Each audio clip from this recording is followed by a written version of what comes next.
Mr. Valentin, I called out in the middle of the party and somehow successfully dragged his attention, and not only his handsome face turns towards me.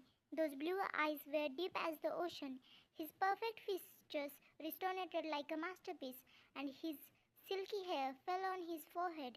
His jawline and his lips were so perfect that there was no metaphor for them.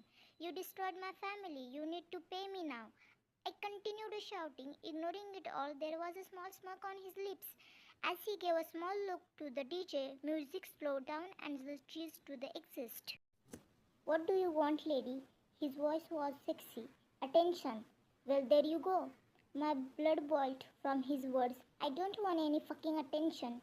He took a step towards me, keeping his cool. Then, I told you, you ruined my family. You need to pay for it. He chuckled for a second. And what if I don't? I wasn't confident, but that didn't stop me. I took out a gun from my coat and pointed it towards him. I will shoot you. As I said that, two guards started coming towards me. I felt afraid, but he looked at them and ordered stop. They stopped at once and looked at him. Don't worry, he said in his normal pride. I will handle her myself. He came closer, so much so that the end of the gun touched his chest. Shoot. His carefree voice made me afraid. What was going on? Why wasn't he caring at all? This was my chance for revenge. I couldn't lose it. I closed my eyes and pulled the trigger. Nothing happened. I looked at him and he sighed. Well, you should know that every gun is locked. Anyway, I just saved you from long ash time in prison. Why don't you start thanking me? I was extremely embarrassed and looked down, processing what happened. He smirked, and everyone clapped for him, which made the matter a lot of more worse. I felt tears on the verge of falling down. I ran out of the place. Today was a bad day, a very bad one. I reached my house after a long time. Crying in a park all alone didn't help. A lot of people had witnessed me back at the party and they gave me a weird glare. I had made such a big mistake and I didn't know how to resolve it. When I entered the house, I saw my son, Hovi, came up to me, smiled widely. Hey baby, how was your day? I asked as I sat down and patted his head. He smiled back.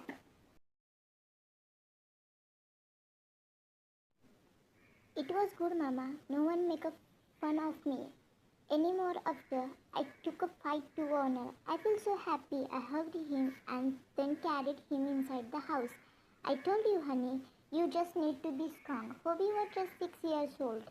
He had always been bullied at school. Well, I didn't know about that until a while back. I tried to ask the teacher to help, but she told me that she couldn't control Warner, so that I told him take care of himself, and as usual he excelled in the work. Mama, but I always think what he means. I looked at him with a frown. I told you, don't think about it. He's just a jerk. But mummy, he don't say that to anyone else. I took his face in my hands and smiled.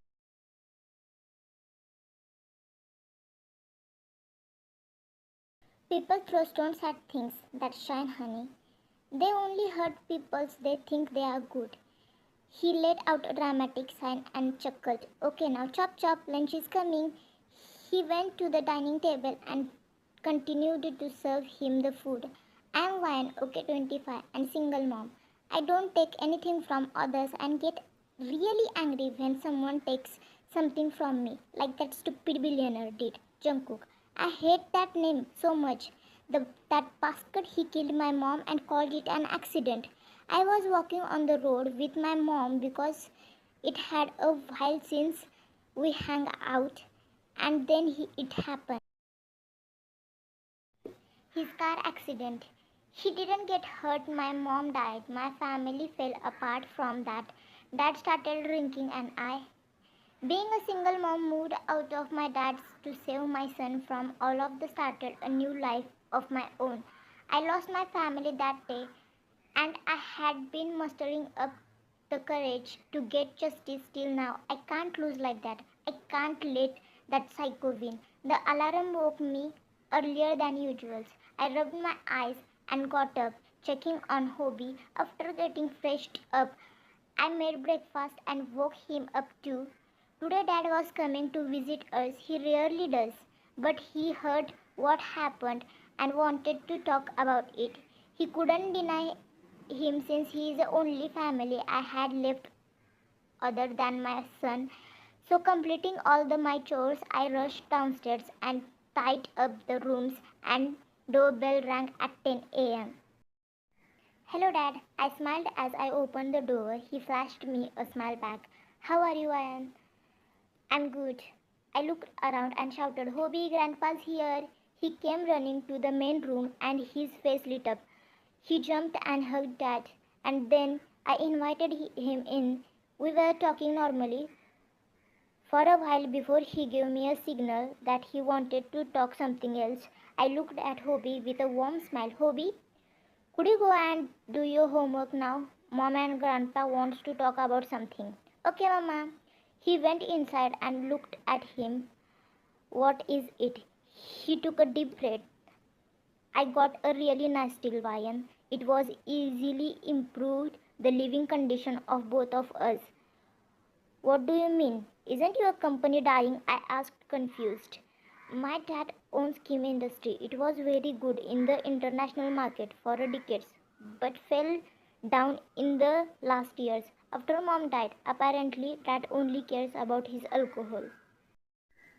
Exactly, and that is why it is such a good opportunity that major company has decided to invest in us.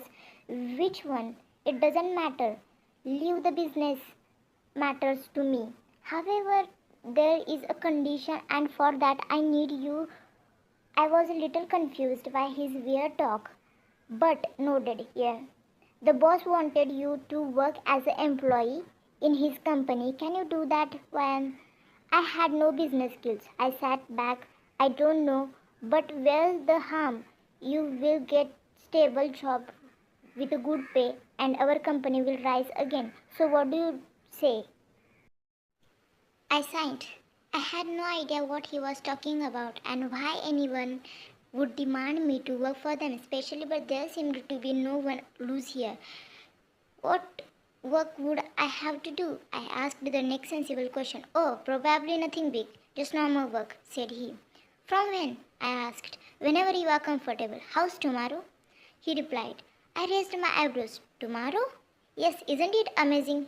He said it all seemed to be good to be true, but Dad won't lie. Fine, text me the address and I will go tomorrow earlier morning. I said. He smiled warmly and sent me the address. I opened up my phone to check. I was shocked when I read the name Jungkook. Are you kidding me? I almost shouted. Dad signed. Calm down. He's probably trying to make up for his mistake. And it wasn't his mistake. It was an accident. He didn't do it purposely. I scoffed. Now I can't even trust you, can I? I can't believe you think I will work in his company. Then Dad replied, you have to, Ian. And if you don't, you will be causing your father to lead an awful life. Would you want that? I looked down. It was true that his company was falling and his funds were faded, but was trying nothing else I could do. No other way. Then I said I will go there tomorrow, but if I feel something is wrong, I will quit. I made it clear. He smiled. Yes, yes, that is all right. You are such a good daughter. I signed after a few minutes. He was about to leave, so I called Hobie and we bid him goodbye. I stared at the address. Only God knows what will happen tomorrow. However, he made a deal with Dad, so he probably knows about me. Of course, he does. Maybe he was just sorry. But he wasn't sorry yesterday. What was going in his mind? Mommy, bye, Hobie said. As he waved to me climbing on his school bus, I smiled and waved back. Enjoy your day, Hobie. He left and I hurried to change my clothes. Today was the day I had to go for the company and I was scared What was going to happen? I had pondered on the questions long enough but didn't reach a conclusion. Of course, his actions were so unexpected. After dressing up in a casual yet formal clothes, I wore a watch and then headed downstairs. I looked my house and booked a cab. Gion Limited. I said to the driver as I sat down, my heart pounding against my chest. I can't do this. A minute later, I stood in front of a massive building and looked up as if I at the sky to meet the height. I exhaled heavily and gave myself another motivation before walking inside the building. The receptionist looked at me and her eyes widened. I looked at myself, suddenly self conscious. Was I looking funny or something? She walked over to me, leaving her desk. I looked at her with interest and she smiled widely upon reaching me. Thank you so much for coming, Miss Kim Wayan. We have been waiting for your arrival. I was so confused. They don't welcome each employee like this, do they? Wayan, thank you. Receptionist, please follow. I will lead her. A dominating deep voice resounded the big hall and my feet froze. Receptionist, of course, JK boss. I looked up at the tall figure standing a little far. He was wearing a formal clothes, black and white, and the way he stood made him so intimidating. Okay, boss. The receptionist left me and rushed back to her desk. I stood quietly, not moving an inch. Why don't you follow me, Miss Ryan? My name from his mouth made my heartbeat rise. I looked at him, his small smirk almost not visible for afar, but still evidencing not nodded slowly to avoid the awkwardness and walked towards him. He turned around and I followed him till we reached the cabin. JK, this is your cabin. I nodded, still looking down. JK, and by the way, your dad tell you the whole thing? I looked at him slowly. What do you mean? A small smile appeared on his lips. JK, nothing. Just I brought you.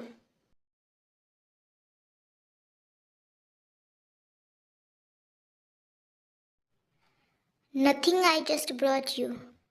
His voice was so calm when he said it, as if it was nothing. I looked at him more confused than shocked. JK, come again. He smirked. JK, you have heard me? Why? I think you are delusional. I think you are forgetting that I am a human.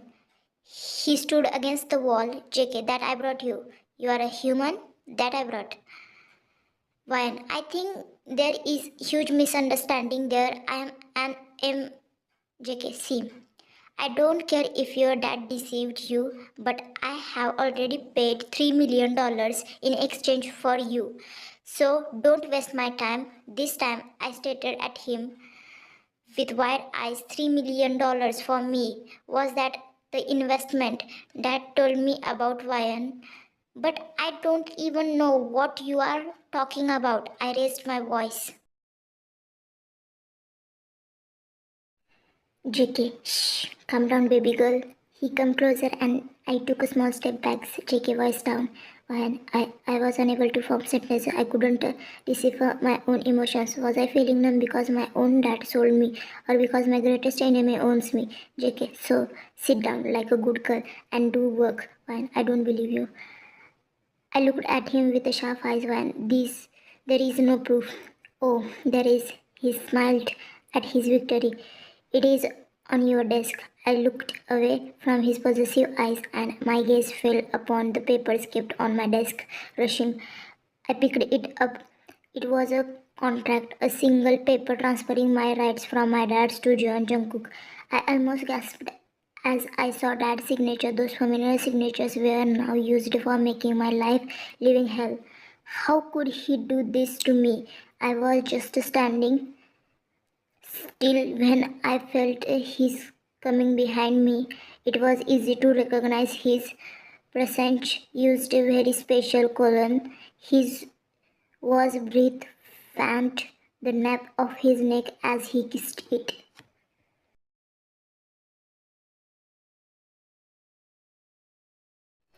I breathed heavily at his sensual act. He kissed my neck again before taking the contract from my hand. I turned around to look at him.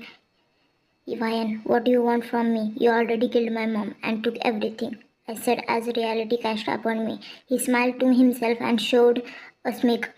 JK, baby, you have no idea what I want from you, he said as he checked me out, his eyes lingering over my body. But you will soon know it, feel it, maybe hate it. I gulped and took a step back, hitting the desk. I stumbled and was about to fall when he grabbed me. I pushed him away and got to no other corner of my cabin. JK, I'm being nice. You should enjoy it while you can. I looked into those blue eyes which stared back at me with a hollow expression. They were emptier than he were 3 years ago. I scoffed. I will buy myself back. I will pay you your $3 million back. Oh, will you? He said as he picked up a pen from the desk. Wine. Yes. Jackie, how? He scribbled something and kept it down, shifting his gaze to look at me. Wine. I will work multiple jobs. Yes, I will do this.